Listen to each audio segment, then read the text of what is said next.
right. Well, everybody get that. Somebody's got that chat icebreaker ready to go. It's 7 o'clock. Let's let them in.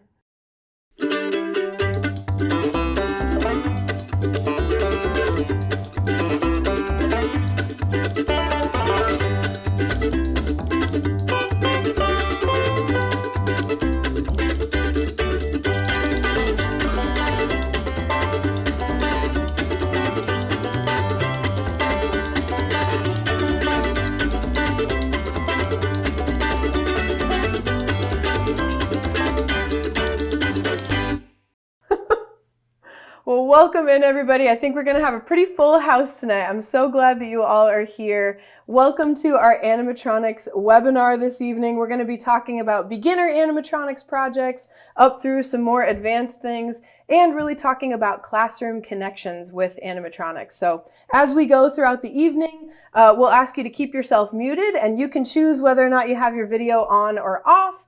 You can always rename yourself here. So if you want to be identified as Mr. or Miss, if you want to put your pronouns in there, if you have an honorific like Dr. so-and-so, whatever you'd like to be called, we'll call you that as well tonight. Yeah, video on or off, just keep yourself muted and feel free to use that chat tonight. We like to host very participatory webinars and bring in your questions and comments. And you'll never be interrupting me or Amanda Gray, by the way. We've got a whole team watching the chat. So chat away, and our teammates will let us know when there's something that we should address in the chat. Excellent. All right. So let's start off with a couple of introductions tonight. So I'll begin. Hi, everybody. My name's Kelsey Derringer. I'm one of the co-founders here at CodeJoy. And when it comes to animatronics, one of the first experiences I remember is this really silly TV show called Dinosaurs from the early 90s. Does anybody remember this TV show? The animatronics were phenomenal. Plus, they were all these like wearable costumes. So in this clip, you can actually see underneath the like dinosaur skin. But then in just a moment, you'll see some clips from the show. Aren't those fantastic? So cool. So that's one of the first animatronics that I remember. I remember saying, "I'm the baby, gotta love me." I was very annoying as a child. But Amanda Gray was a delight as a child. Amanda, would you like to introduce yourself and tell us a little bit about what some of your first animatronics memories are? Sure. So I'm Amanda Gray. I'm the Educator Success Specialist at BirdBrain Technologies, and some people in the chat are right there with me with our first experience or most memorable experience maybe being Chuck E. Cheese. So seeing all of these characters playing songs while you were eating pizza and waiting to play the next game, that is probably one of my most memorable. So I see I'm not alone.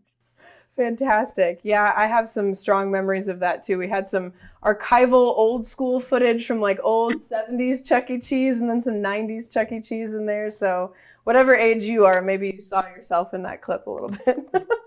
But we've got a couple of other CodeJoy team members here tonight as well. We've got Mr. Matt Chilbert. Hey, Matt, how's it going? It's going well. Hi, everyone. How's it going? I'm going to spend most of the time off screen, but it's good to be here. My name's Matt. I'm the co-founder of CodeJoy, and one of my earliest memories with animatronics was the movie Little Shop of Horrors, which I think is still one of the most amazing examples of animatronics I've seen.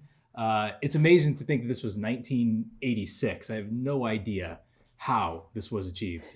I feel like animatronics, this is a bold statement, but I think it peaked in 1986. And love this movie. Even without the animatronics, that is just an amazing bonus. Thanks, everyone. I love it. Well, Matt will be here off screen as well, and we'll probably hear from him a little bit later. We're also joined by our Director of Learning, Amanda Jean Strode. Amanda Jean, you want to introduce yourself and tell us about your first animatronics you remember? I sure do. Hi, everyone. My name is Amanda Jean. I'm the Director of Learning here at CodeJoy, and my early memories of animatronics are these sort of games that you'd play at an amusement park, or I think Coney Island is like famous for having some of these. I think Zoltar was the name of one of them that was super famous, but this one is cool. It's a fortune teller lady, and she looks like she's writing.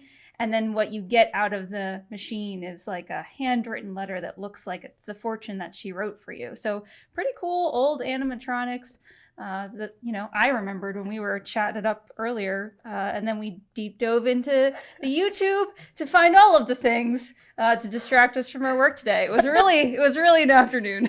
It was a good day. It was a good time. Awesome. Great. Thanks. You'll see Amanda Jean off screen and in the chat as well as we go this evening. So with that, we're going to start by just talking a little bit about who's here. So you know who's here on our end. Now we want to know who's here on your end. So we're going to share a link with you in the chat to something called Mentimeter. And I'd love for everybody who's present tonight to participate in this Mentimeter. Let us know a little bit about who you are and what some of your experiences are. So you can either grab this QR code off the screen if you want to use your phone, or you can click on that link from the chat. But I'm going to go to our next slide here. I'd love to know, where do you teach? I know most of the people who are joining this webinar are probably in the US, but we do have some folks who join us internationally. So feel free to click on the map wherever it is you teach. I love how big these dots are compared to the map, by the way, because we have people who teach in the entirety of Southern California, and I love that. Excellent. All right. We've got a few different time zones represented here tonight. Hey, Amanda Gray, where are you this evening? We're in Pittsburgh, Pennsylvania. Where are you at? I am in Clarksville, Tennessee, close to Nashville. Excellent. All right. So you're Central Time Zone, yeah? Right. Represent. Central Time Zone. What? Woo woo! All right. Excellent. Okay, couple more questions for the folks here, because I'd love to know, what grades do you teach? You can select all that apply. Do you teach pre-K through second grade, third through fifth, sixth through eighth, ninth through 12th? Maybe you are a college professor, or maybe you mostly teach other teachers.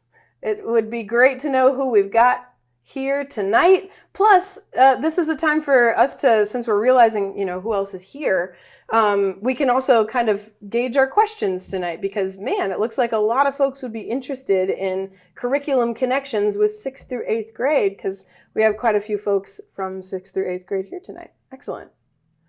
Great. All right.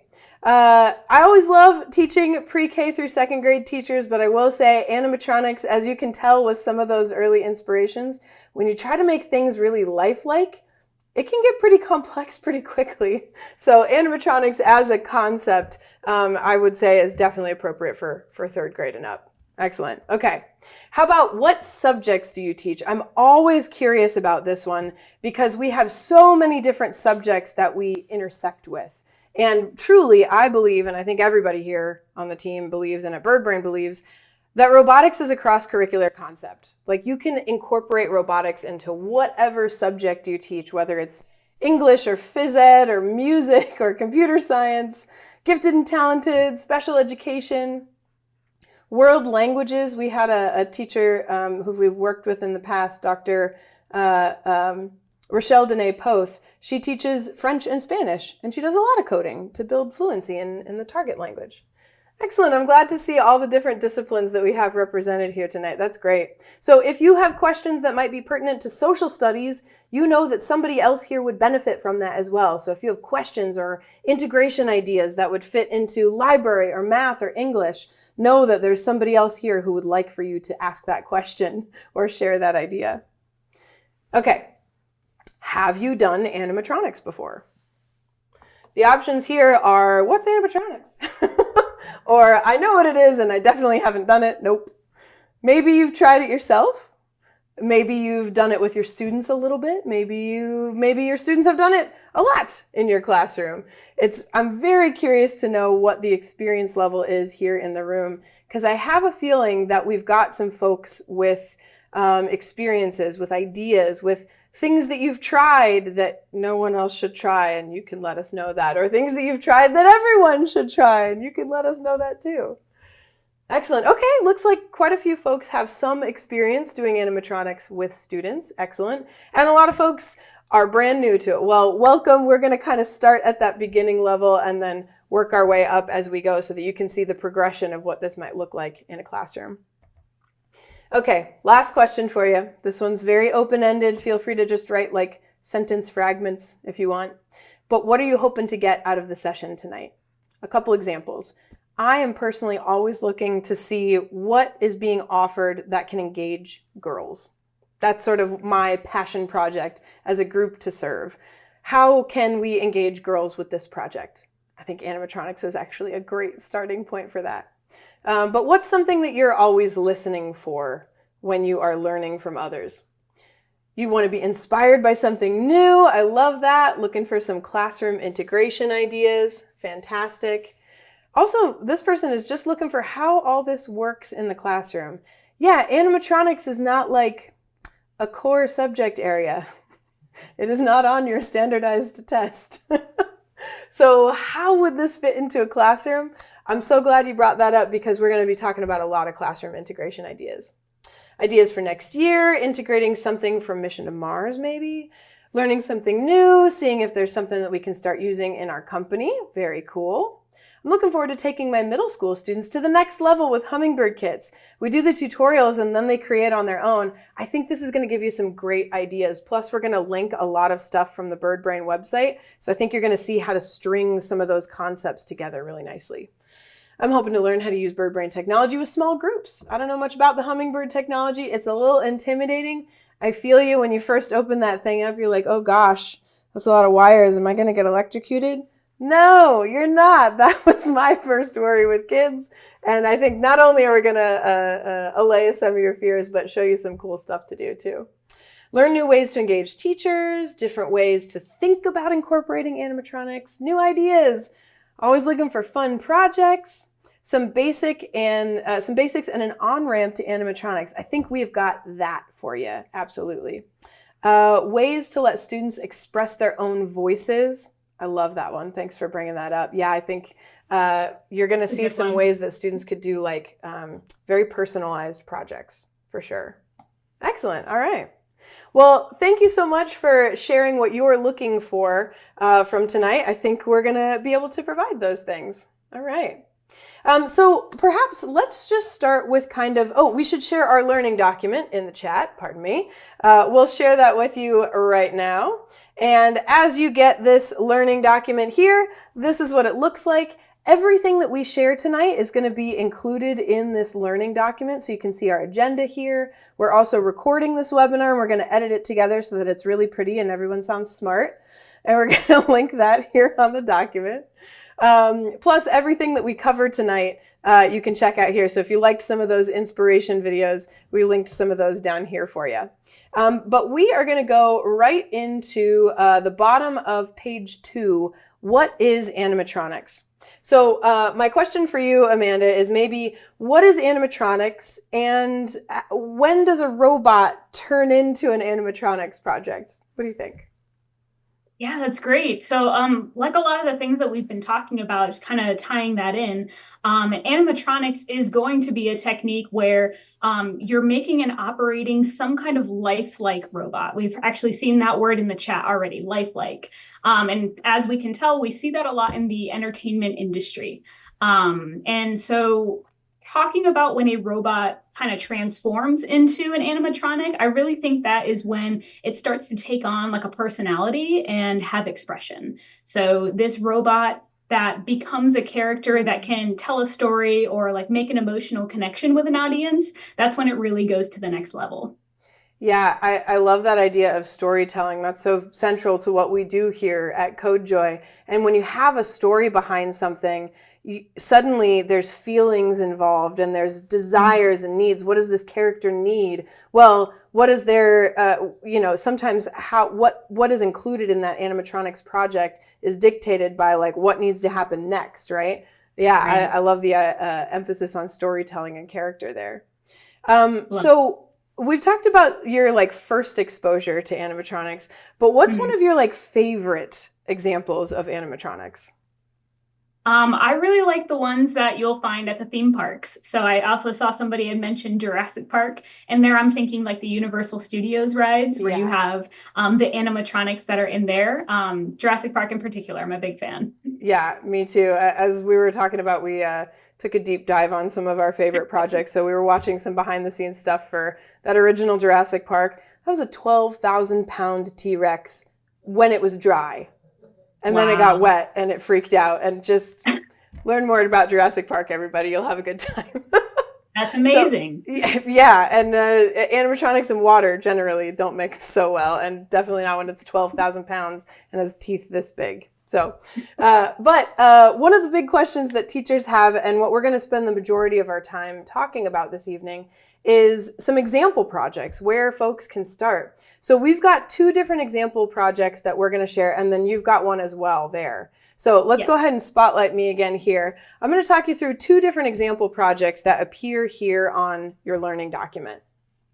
So if we scroll down to page 3, we've got a little bot and a tiny bot. And I know you English majors out there, you're like, little and tiny, aren't those synonyms? Yeah, but they're different words, and I'll show you why. So if you've ever been to any of our shows before, you've probably met Elby. And I'll bring Elby on screen here. There's Elby. Hey, buddy. There we go. Okay, so this is Elby. It stands for Little Bot. And we'll put the example project from the BirdBrain website in the chat for you. There's some step-by-step tutorials about how to make an Elby.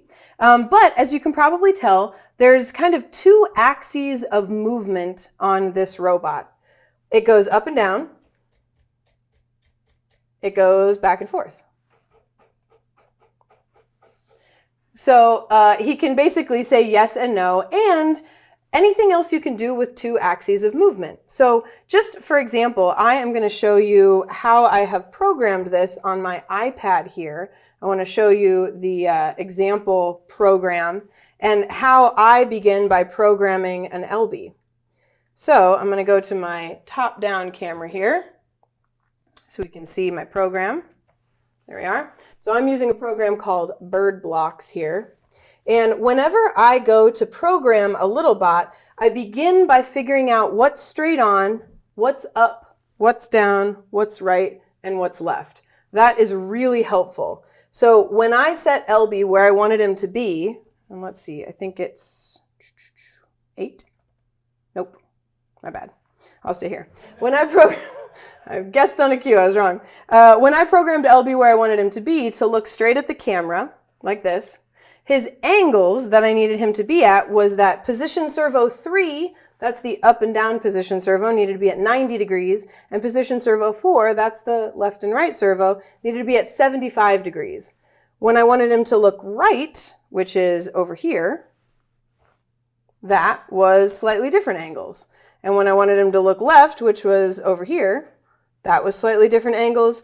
Especially when you're working with a little bot design like Elby, it's really important to find your up and your down because they have a fairly limited range of motion. So if right now the up angle for him, this is 75 degrees is up. He could maybe go to 65 degrees. Oh, wrong way. Sorry, 95 degrees is up. He could maybe go to 105. Like that, that's about as high as he can go. If I move him past 105 degrees, guess what happens? The head pops off. Which, in the grand scheme of things, when you're working with a cardboard box, is fixable. But when you have a limited amount of class time and your kids get easily frustrated, that can be a fun moment to learn about the angles, right? But so for this guy, 105 degrees is about as high as it can go, and that's him looking all the way up. And in fact, if I went any higher than that, I might actually be straining the motor. And like, this is the real deal Elby, so like, I don't want to stress him out. So I don't want him to go any higher than 95 degrees, right? Because I don't want to stress out that motor and accidentally pop his head off. So I definitely want to find the upper range, and I also want to find that lower range. How far down can he look? Well, currently I have it set to 85 degrees. Maybe I could go to 80 degrees. That's about as low as I want to go. It's making contact with the bottom there, so I'm going to set it back to 85. But one of the cool things about this particular design for a robot is it's really customizable because it truly is just 2 cardboard boxes, right? One stacked on top of the other. The way this is built, and I'll just kind of pause in there for a second so we can look inside. One motor is sunk down in the body. That's the back and forth. And then on the inside, one of the motors is actually mounted on the inside of the head here. That's the one that helps him go up and down. Does BirdBlox still work with the older hummingbirds? Yes, that's a great question, Charlotte. BirdBlox works with the older hummingbirds if you have the Bluetooth dongle. So there's a little extra piece that you can buy that will make it Bluetooth compatible. Ooh, do we have a pop-off head, LB? Great. So just so we can see how this LB is built, I have another LB here. Don't worry, I'm going to pop his head off, but this is what he's built for. There we go. Okay. So if we look inside the head here, you can see this motor is the one that goes back and forth. This motor is glued directly to this top motor. The top motor is connected to the inside of the head right there, those cardboard spacers. And that motor is the one that, there we go. That motor is the one that makes his head go up and down. So a lot of people, one of the things they tend to screw up with this design is they'll attach the up and down motor to the back of the face. And if you attach the motor to the back of the face, his head doesn't go up and down. It goes back and forth, which is very cute, but often not what people are trying to do. So this little bot here is an awesome design, but one of the limitations of it is that it only probably has about 20 degrees of motion. You could mount the head up higher and get a little bit more, but then you get that exposed neck and just suddenly it looks a lot less lifelike, right? So it's a really flexible design. We see a lot of folks turn these into like self-portraits or Abraham Lincoln or a character from a book, like with just some eyebrows or a mustache or a hat or a shirt or something. This could turn into all kinds of different characters, right? You could give it a mouth and a nose. We just don't give our characters mouths because lip sync is really hard and we just avoid it by not giving any of our characters mouths. But there's another design called the TinyBot design that actually solves some of those problems. Let me show you what I mean. This is our TinyBot. As you can see, it's a little smaller. Super cute. So this TinyBot here, it can do all the same stuff that LB can do with one added bonus. It can say yes, and it can say no, like so. There we go.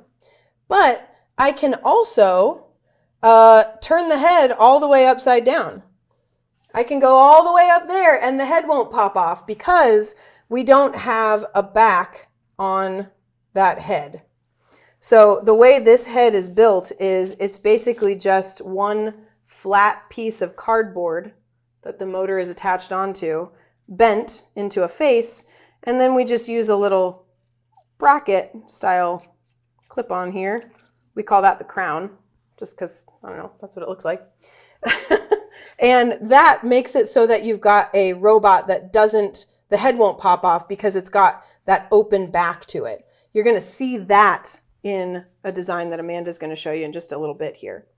So with these two designs, they're very, very similar. They're both really customizable. You can kind of make them look like whatever you want it to look like. You can make them do all kinds of things. You can really characterize that in a bunch of different ways. This one's sort of the OG. We also cut a little oven door in the front so that we can use the LED array on a microbit to give LB a little heartbeat. Both of these super customizable. This one has the drawback of having a very limited range of motion, but it's so easy to understand what that is. It's clearly two cardboard boxes. This one solves the problem of the head popping off, but I don't know, don't tell it, I'll cover its ears. It's just not quite as cute. It's fine.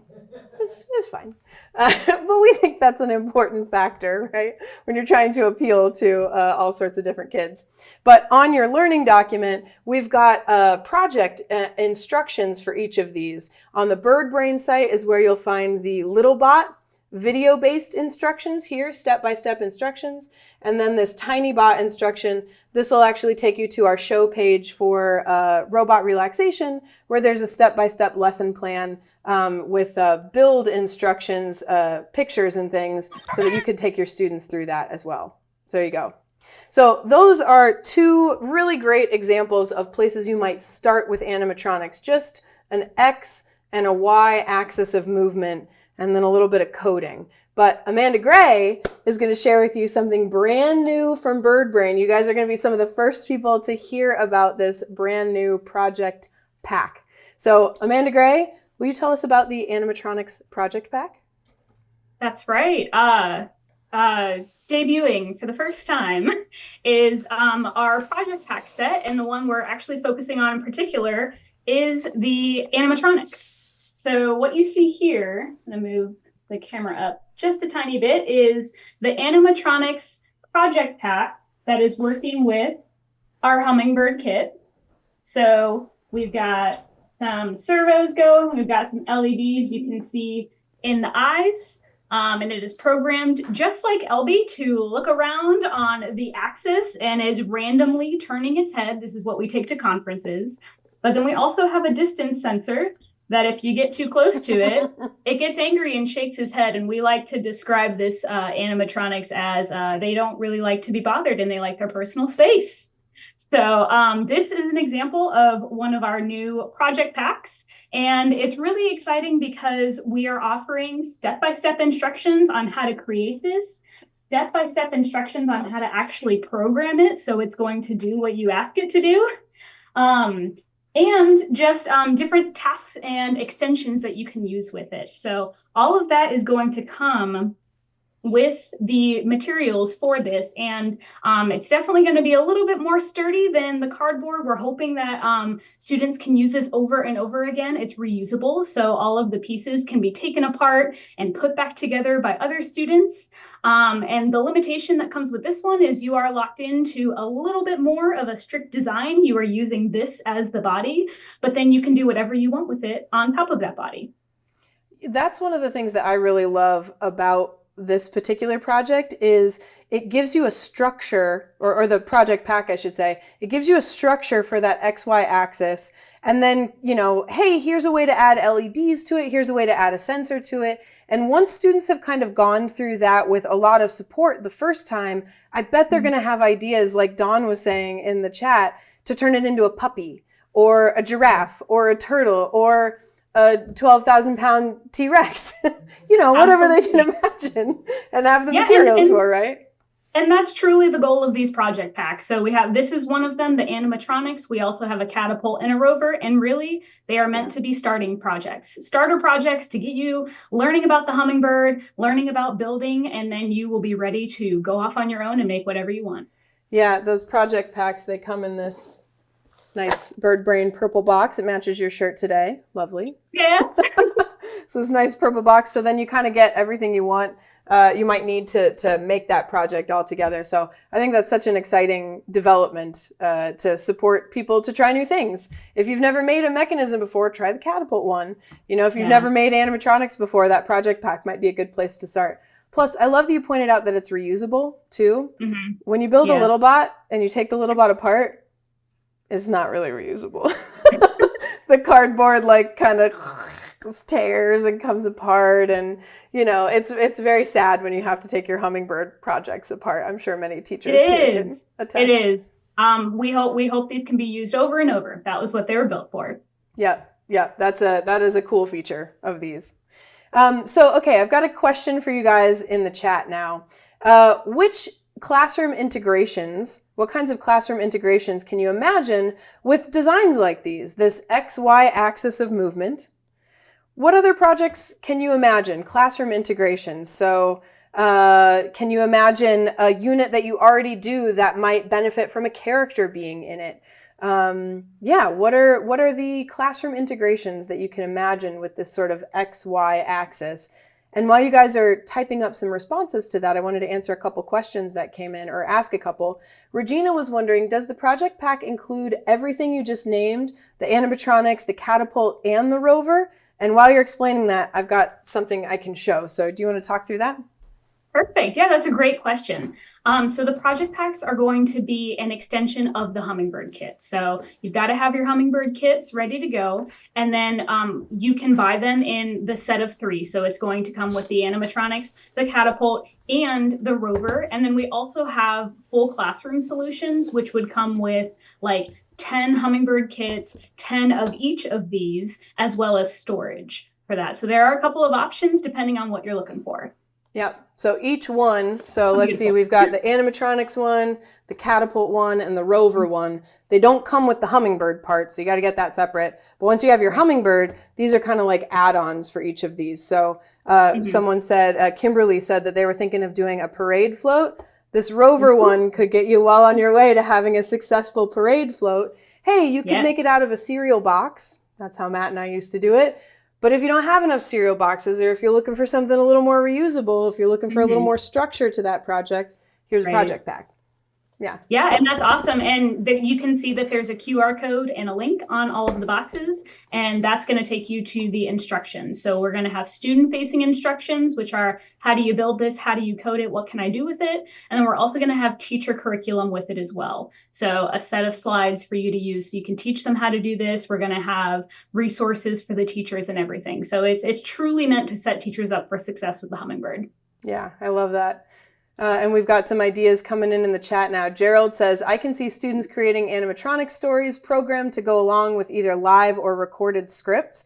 In fact, we helped a school out in Hawaii do that. Judy Tateyama and Alyssa.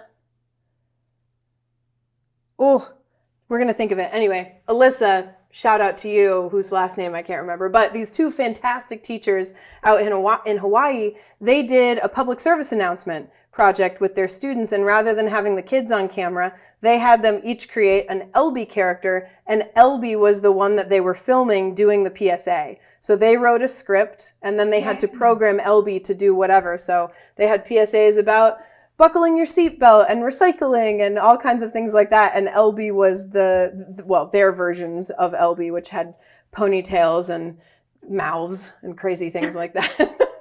Were the stars of these PSAs. I love it. And then Dawn was saying, I can see a series of 6 projects in my computer science class that build on one another, with the last project being a full animatronic character. I think that's awesome. Very cool. Ooh, and Gerald also says, oh, what about an animatronic version of your school mascot that could make appearances at school events? Yes. How fun. Amanda, what was your high school mascot? We were the Elks with an S. Sure. With the honestly, I think the call of an elk is absolutely terrifying. So I'm pretty sure our high school building was actually built like kind of in the shape of an elk too, like with wings for like that. It looked like antlers. It's very strange. We embodied that. We were just the tigers. We were pretty chill. I mean, ferocious, but pretty chill. Yeah. Cool. Okay, great. Well, so what we just showed, these were all sort of the similar versions of this XY axis. So let's go ahead and bring me back full screen here, because now we want to talk a little bit more deeply about classroom integration, because, hey, maybe making a character that can nod and say yes and no is perfect for what you want to do. But animatronics is broader than just yes and no characters. You could take this a bunch of different directions. So we're going to put another question in the chat that we want you to think about throughout this whole next segment. So feel free to answer this kind of on your own time in the chat here. But what animatronics projects have you actually done? Or what projects do you currently do that you think could become an animatronics project? I'm thinking of those social studies integrations, those math integrations, those ELA and physical education or projects that you do in your gifted programs. So what animatronics have you already done, or what projects do you currently do that you could envision becoming an animatronics project? And we're going to talk through a couple other classroom connection examples. So here on your learning document at the bottom of page 3, we're going to talk a little bit about the robot petting zoo, which was honestly my first introduction to the Hummingbird Kit, and I would say my first successful robotics project with students was the robot petting zoo. It was not my first attempt. It was my first successful attempt. So as an overview, this project is that you use the Hummingbird Robotics Kit to make an animal that responds when you feed it or when you pet it. So a feedable robot might have like a light sensor and an LED pointed at each other, and then when you interrupt that with a piece of paper or like robot food, then it responds somehow. Or perhaps you have a light sensor on the top of its head, and when you pet it, Like when you block that light sensor, it responds somehow. Or maybe you have a distance sensor on the front of it, like the one that Amanda just showed. And when you get close to it, it does something, right? There's so many different directions you could take that. But one of the big takeaways, one of the reasons that I fell in love with this project is that it's not a competition. Lots of robot competitions exist, and it's a great way to engage some kids, but there's great research out there that says that not all kids respond well to competitive events, especially when it's their introduction to something new. If they're already engaged in it, then doing a competition, yeah, totally, they're already into it. But if they're not engaged in it yet, let's say you're, I don't know, a girl, and you walk into a robot competition and you're the only girl there, it's not a super friendly way to start something, right? But so this is much more sort of creative and open-ended. And when we describe creative and open-ended projects, we like to describe those through the lens of criteria and constraints. So here's how we usually talk about the robot petting zoo. The criteria, the things that the project must have or do, it's got to have a light, a motor, and a sensor. And it's got to make you laugh. And it's got to be an animal.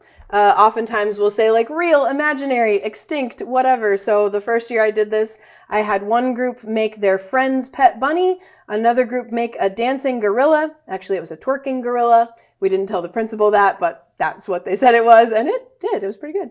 And then they also made a unicorn. So all of those, that's great.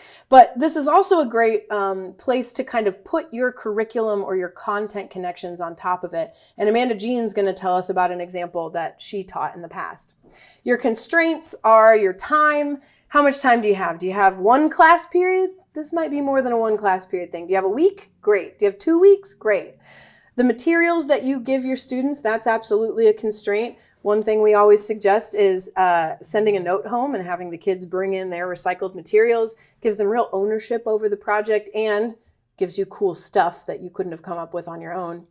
And we often recommend that you have them limit the size of their project because, you know, the motors are only this big. So while I've had people make robots in workshops with me that are as big as I am, it's a tiny little motor. So it's not great at moving huge things. So we often recommend that you limit it to about the size of a shoebox.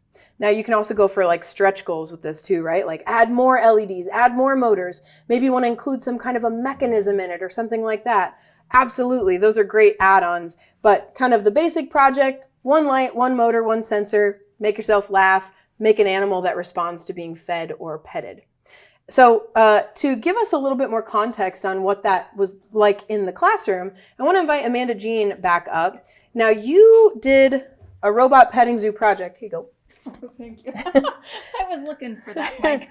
Now you did a robot petting zoo project pretty much every year you taught in the classroom, right? Oh yeah, every single year. And I've done it in the classroom, in a regular classroom setting, in core subjects, after school, summer camps, you name it. I've done robot petting zoo and all of the things. So one that I really love was that in science you used to have it as part of an animal adaptations unit. Can you talk through that a little bit? Yeah, I've done that in a lot of different ways with writing and library, both of those, content and standards. I've also done it with science standards. But what I had the kids do was they built their robot, and the robotic components were used to give the robot a new adaptation that would help it survive more successfully in the wild. So they had to really be clever about how they were using the robots and the robotic components to make it do something really interesting and new. Mm-hmm. Yeah. When I did that one in a workshop, one of the adaptations that they did was a giraffe, and they used a cable mechanism like that.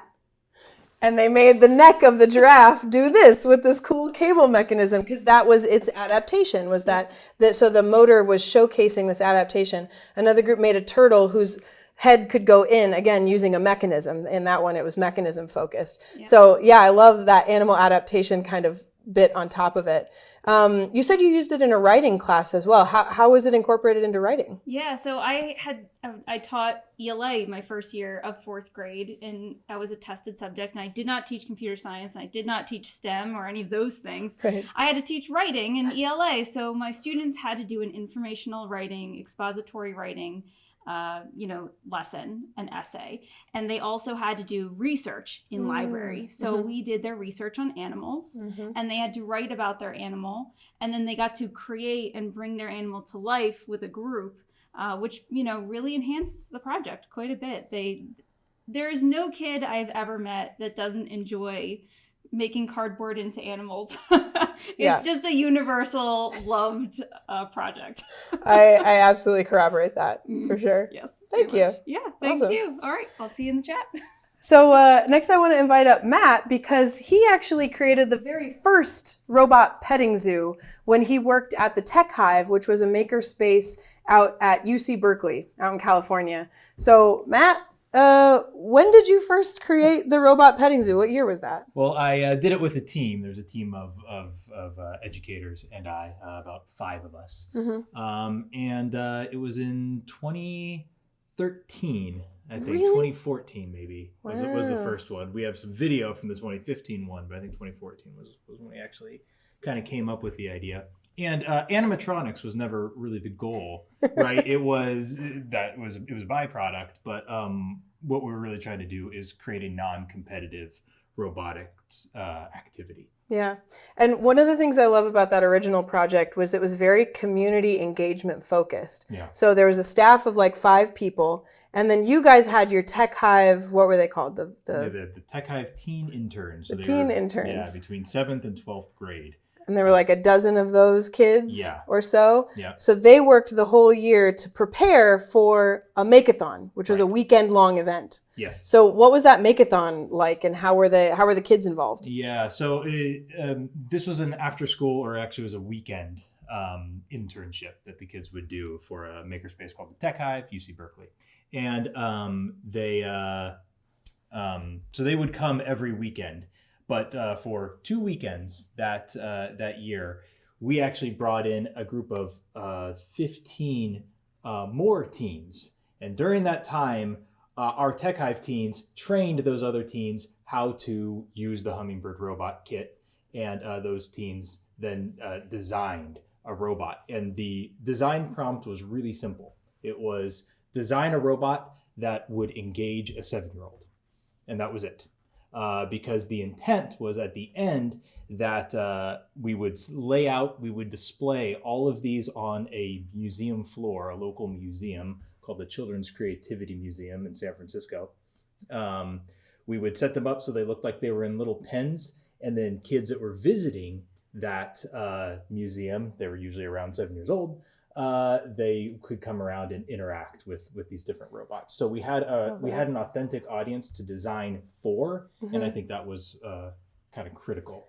I love that the authentic audience wasn't a bunch of grown-ups. The authentic audience was a bunch of kids who are going to give you their honest feedback. Oh, yeah. And their honest feedback might be like, nah, this is boring, and go on to the next one. Yeah. You know? Yeah. That's great. So then, they got to vote on which was like the friendliest and which was the most colorful and which was the biggest, you know what I mean? So that we had these like wild categories so that really everyone got an award, more or less in the end. But the real reward was just kind of interacting with the kids and answering their questions. Yeah.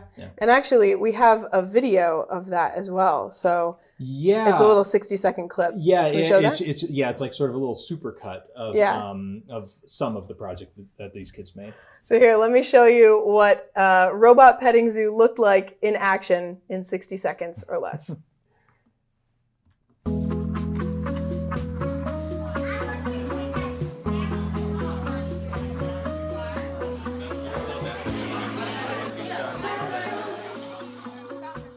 This is a robot petting zoo. The robots were made by high school participants. Most of these participants never built with cardboard, engineered a mechanism, or programmed before. Robotics makes a great pathway for STEM learning and engaging participants around a collaborative design challenge. But unfortunately, the current state of robotics education is largely built around competitions that focus on making robots to perform a specific set of tasks. With the Robot Petting Zoo, we're transforming robotics education by engaging the disengaged and breaking stereotypes about who can be scientists, engineers, and technology innovators. We're attracting more students to learn creative and technical skills in an accessible, friendly, and non-competitive way. So you can really hear in that description, it's really meant to be the opposite of a competition, right? So you saw a bunch of different ones. That red dinosaur, didn't Tom used to have the head of the red triceratops on the wall? It was like mounted on the wall. Yeah. Anyway, what was your favorite robot from that? I like the whale. with the little spouty thing. And I remember the team that made that. That's not what they wanted it to do. They thought it was going to kind of like shoot straight up, but they couldn't get the mechanism working the way they thought. But yeah, it was a delightful surprise that it moved that way. Yeah. Oh, and actually, this original robot that's been in the background of CodeJoy since the beginning was originally designed in that first robot petting zoo. Yeah. It's pretty cool. Yeah. A little full circle. Full circle. Thanks, Matt. All right. Bye, everyone. And Amanda Gray, Bowtie Tuesday, baby. Yeah. So the robot petting zoo is just one example of something else that you could do with animatronics in your classroom. But Amanda Gray, you've got a couple other examples as well. So let's spotlight you. We'll bring you up. Tell us about a couple other examples of animatronics in the classroom. Sure. Yeah. So I've got a couple, and you can see them on the learning document as well as we go through it. So I'm going to swap on over here and plug this guy in. So this is an example of one of our My First animated characters. We usually do Spidey Spoon. So very simple. It is one position servo that is moving back and forth. And we have a character that is made out of a spoon and tape and a pipe cleaner, also known as, what is it, Kelsey? Cartoon cutlery? Straw. Yes. Cartoon cutlery. Oh, a cutlery character. Cutlery characters. That's it. Yes. So my first animated character can be pretty much anything. It can be a historical figure. It can be a character from a book, a composer. I mean, anything. Very simple, but introduce this to the students. And I'm going to unplug that one, and this one I'm going to swap out just because it's a little bit larger. But this one is a living book report. So it is a very similar situation. We've got a position servo moving the hatchet, and now we've gone from a book report where you write an essay to building a robot to tell the story or to talk about what students have learned. So that is a really exciting way to bring robotics into English, and a new engaging way for students to show mastery, talk about their learning, and all of that. And I think we also have one more quick video example of a moving scene as well. All right, so we'll play that video. Tell us what we're looking at here, Amanda Gray. Yeah, so this is another example of a moving scene, a little higher ceiling, a little more complex. This is in honor of May 4th, which is coming up.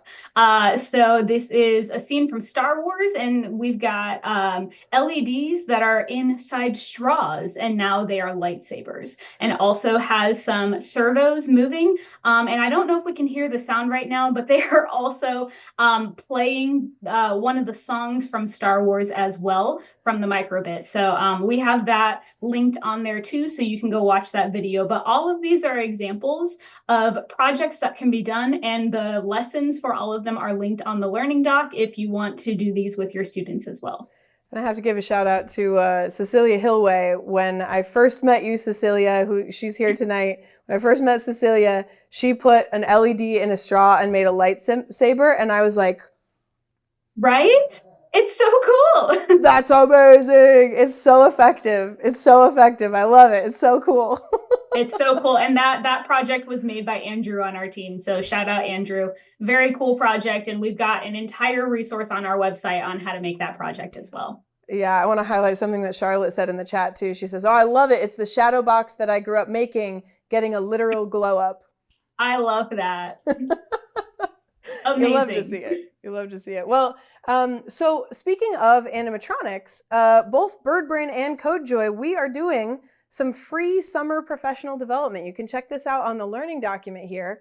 But one of the PDs that we're doing this summer is all about the robot petting zoo. So we're going to take you through what project-based learning is like through the lens of that project. We're getting into lights, motors, sensors, mechanisms, variables, things like that, and apply those to a robot petting zoo project, and then also give our participants a chance to actually design that. So if you sign up for our free summer Pathfinders PD, you get a free Hummingbird Robotics Kit shipped to your house. And this is true for both ours and BirdBrain's, in which you get a Finch robot. If you're like super crafty, get a couple friends from your school to sign up as well. And then you guys have the beginnings or maybe even the full thing of a classroom set for free. All you need is a dozen best friends. And I believe in you guys. You've got that. I bet you have them. Yeah. So our Summer Pathfinders Hummingbird project is the Robot Petting Zoo project. How about you, Amanda? What is BirdBrain doing for Summer Pathfinders? Great question. We are doing practical AI in the classroom with robotics. It is going to be a class on making AI a little more accessible and using it with the Finch robot. So we're going to be doing a lot of different AI activities, and one of them is going to include controlling your Finch with a magic wand. So I can actually do a very quick demo of this. This is going to be also the first time we're showing this, so let's hope it works out really well. I believe in you so much. That is a great magic wand, by the way. Turned on, so we're going to be talking with a radio, so using the radio function of the microbit to have this microbit talk to this microbit. And so I'll throw this down here so you can see the Finch and the magic wand. I also haven't done this facing this direction, so this might be interesting. If you wave the wand up and down, it's going to move the Finch. If you move it side to side, we're going to spin and maybe roll off the table. We'll see. And then I've got one more that is supposed to change the lights. There it is. So quick demo of that, but going to be the project where one of the tasks that we're doing in the class is controlling the Finch with a magic wand. And that was a very quick demo of that. I love that. Was that using the Create AI function or the Create AI tool? Yes, the new Create AI from Microbit, and then that's going to be one of them. And then we're also going to be using Google Teachable Machine in a different project. So You're going to be walking out of our course with 2 different ways that you can use AI with your students. I love that. I'm so excited to see what all the teachers coming out of your course create. I think, especially when it comes to AI, there's a lot of like, what is it? Why? Yeah, it's so scary. And furthermore, like, what is safe to do with AI with students in class? And using these student-facing tools like Create AI and Google Teachable Machine, like using those things in class, you're never gonna like, you might get an LLM to say something weird to a kid, but Google Teachable Machine is not gonna do that because that's not what it does, right? It teaches the concepts. Super approachable. Yep, just like that, making it super approachable. And I always like to say it's introducing a different kind of AI. You talk to a student, say, "What do you know about AI?" They say ChatGPT. So this is a great way to introduce that AI is much more than generative. We have machine learning. We have lots of different options. Really excited about it. I'm excited to see what your class makes, the robots. I hope you guys post a ton of videos and pictures, and I am going to post pictures of all of our magic wands. Yes, and I agree. Cecilia says BirdBrain has the best toys. Totally agree. So fun. And also, someone asked in the chat, and it was answered, but I wanted to highlight it. Dawn asked, does the Finch robot have encoders in the wheels to make it more accurate? It's one of the few robots with a really good pen slot. Yeah, so you can put a marker in the top of that Finch there. And yes, it's got encoders in the wheels, so it's super, I mean, it's really accurate. It's a classroom robotics tool, so it's not like, don't do surgery with it or anything, but like, it's pretty accurate for a kid's tool, you know?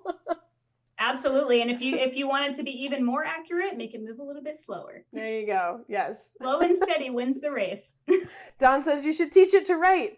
Yeah, you know how hard cursive is to do as a human? Do it as a robot and you'll have a whole new appreciation. Oh my goodness. That will be the entire 2-week course. We're just gonna take 2 weeks to learn how to do this. Yeah. Good luck with all those letters and loops, Amanda. All right, so we've got a couple other things coming up. What's another thing that's coming up from BirdBrain that teachers should keep an eye out for? Yeah, we've got one webinar coming up in a couple of weeks. It is Robotics 101, meant to be a quick lunchtime webinar, hanging out, talking about how to integrate robotics into your classroom. This is a session that has been accepted on a ton of different conferences this year, so we thought, why not make it a webinar as well? Short and sweet. We are going to send out the recording too, so if you can't make it during that lunchtime, still sign up and we'll send you the video once it's done. Excellent. I'm excited about that one. And you've got these new project packs, which I'm super excited to see what people do with those. Yeah, I'm super excited. Those are on pre-order right now and they start shipping in June. Woohoo! So coming up with CodeJoy, we've got a couple different things. You can find them on the learning document here. Here's what's new with BirdBrain. That's at the bottom of page 5. And then on page 6, what's going on with CodeJoy? Well, we have our monthly teacher webinar coming up next month. It's a week early next month, so mark your calendars for May 13th, which is the day after my birthday. I will be older and wiser, so check back in. I'll know things then. So join us. We're going to be talking with Chibitronics, which is a new product partner of ours, talking through exploring their new circuit sketcher tool, which is really cool. We've also got some exciting shows that you probably haven't seen coming up in April and May. One is Robot DJ, which we haven't done since, I think we did it last year. We might not have even done it last year because we had an issue with our sound last year and we fixed it in the new studio. So now we can do Robot DJ. So if you've been to a CodeJoy show, I bet it's not that one. So come to that one. And then we have a really great opportunity. We were able to partner with NASA, specifically NASA Tech Rise, which is a student challenge for kids all over the country. And we produced a new episode of CodeJoy. We co-produced it with this NASA Tech Rise student challenge. And so the public has never been able to see this show before, but NASA Tech Rise sponsored some free public shows. So tune into those at the end of April, beginning of May.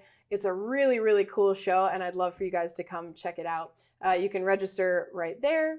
Check out our Pathfinders right there. And I highly recommend that you join both the BirdBrain newsletter and the CodeJoy newsletter because there's always some fun, cool stuff coming up, and that's the best way to learn about it. All right, so we've shared a lot of information tonight, but now we're going to bring it all home. I'm going to put that Mentimeter link back in the chat. So go back to Mentimeter now, everybody. And we're going to ask you a couple of culminating questions here back on Mentimeter. Maybe you've still got it open from before. Maybe you closed it and you got to reopen it. What could you do next with animatronics? Hey, create a character and write a story about it. I love that.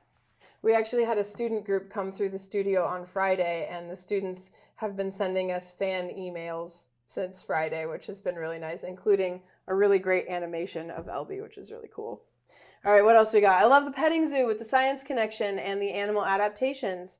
I need to learn how to do the dual servo Elby project with my old Hummingbird. I'd like my students to make historical figures with them. You know, the old Hummingbird has position servo motors, so it's really, there's no difference in the build between the old Hummingbird and the new Hummingbird. It would just be a difference in how you might code it. So whether you're using Snap or Bird Blocks or Make Code, or any of the other integrations, the difference would be in the code, but the build is exactly the same. You want to animate a Lego scene? I love that. Ooh, a biography presentation where you make that person or character talk. That's great. I want to try the live book report. Historical figure statues that come to life when the lights go out, night at the museum style. Okay, whoever this was, I need you to do it. Right. I need you to do it for real. And send pictures. Yes, and tweet or post the heck out of it. You know what I mean? Because we've been talking about this project for years, and I haven't seen anybody do it yet. Here's our spin on it.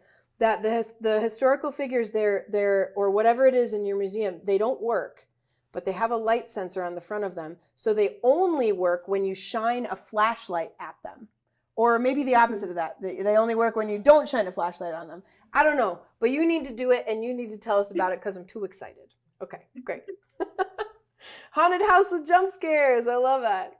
I love the petting zoo idea or having students create a talking biography character. I'd love if there were horn replacement packets as students build and lose some of them or have excessive glue. Yeah, I believe, do you know, Amanda, can they order just servo horns? We do on our support page, we do have a link to where they can order extras. They can't get it from us, but we do have a link for them to go find them. Yeah. We order enough motors that we're never low on servo horns, but I could imagine that you might be. So check out the BirdBrain support page. I'll help you out. Currently, I offer 2 projects per unit, a game or a robot project. I can see adding a 3rd project in animatronics. I could see the girls getting involved with the animatronics because they love robots too. That's right. Girls do love robots too. You just have to have a robot project that's not, destructive. There's a lot of research that says that like cars aren't as interesting to girls as they are to boys, right? So what kinds of projects might engage girls?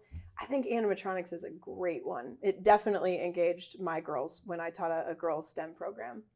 We're developing a mechatronics animatronics pathway within our engineering pathway. I love the idea of the petting zoo and maybe some stories. That's wonderful. Well, thank you all so much for sharing your ideas tonight in the chat, in Mentimeter with each other. And I just also want to say a huge thank you to Amanda Gray. Thank you so much for joining us tonight, Amanda Gray. You are awesome. We really, really appreciate collaborating with you and brainstorming with you all together. Thanks for being here with us tonight. Thanks for having me. This was a blast. Thanks, everybody. If anybody has any questions or anything, feel free to stick around and pop those in the chat. Otherwise, have a great night, everyone. Happy holiday weekend. Happy spring break. See you next time. Happy Bowtie Tuesday. Happy Bowtie Tuesday. Bye, everybody. Bye. Thanks.